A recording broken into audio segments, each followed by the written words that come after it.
Joining me now from New York City, founder of Bikers for Trump and candidate for Congress in South Carolina's District 1, Chris Cox.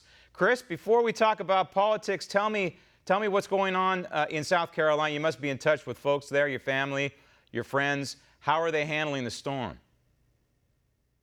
Yeah, my parents have lost electricity there, and we're just hoping and praying everything comes out well for the citizens there in the Low Country. We're very proud of our president and the leadership he's showing and being engaged with the people, not only in South Carolina, but in the rest of the path of that storm.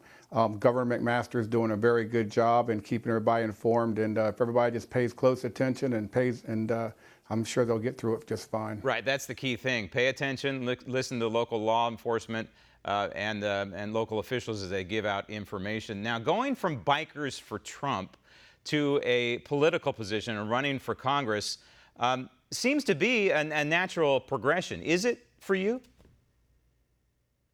Well, I don't know. You know, building the Bikers for Trump, we were considered a political phenomenon about 3 months into it.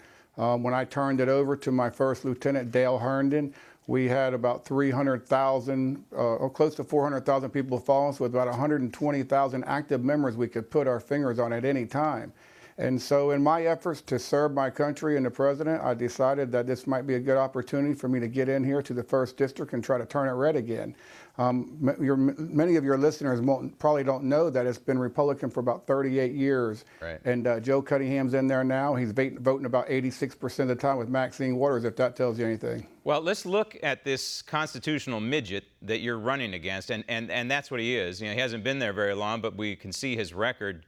Joe Cunningham, this is South Carolina 1. His overall liberty score from Conservative Review, Chris, is an F.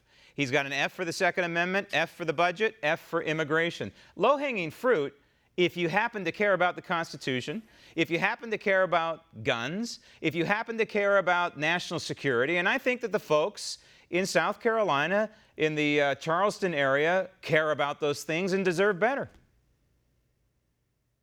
They certainly do, and he has misled the Low Country. He campaigned that he would put district over party, and so far, like you said, he's got very low marks in leading.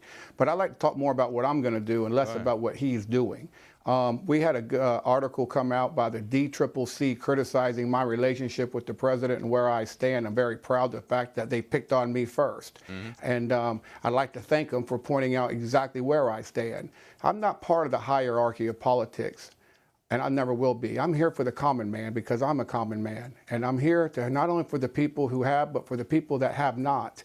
And I'm going to be able to get into this district and show the Low Country that I'm a man of action and that I don't sit around doing a lot of talking about what I'm going to do. I actually get out there and do it. And that's one of the reasons I'll be going to Israel here on the 8th for a rally we have in bikers are riding from Tel Aviv to Jerusalem.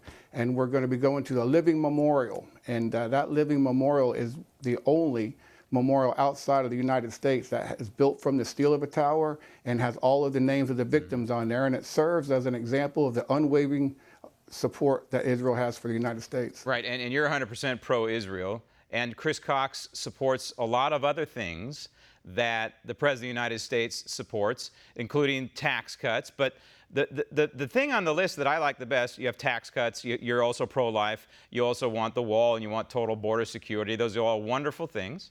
But it's term limits that caught my eye, Chris. This is something, as I've mulled running possibly for Congress, the thing that I would run on more than anything is term limits, a balanced budget amendment to the Constitution and term limits. And I firmly believe, Chris, if we get those two things, a balanced budget requirement and term limits in Washington, D.C. on members of Congress, the entire dynamic in Washington, D.C. might change overnight.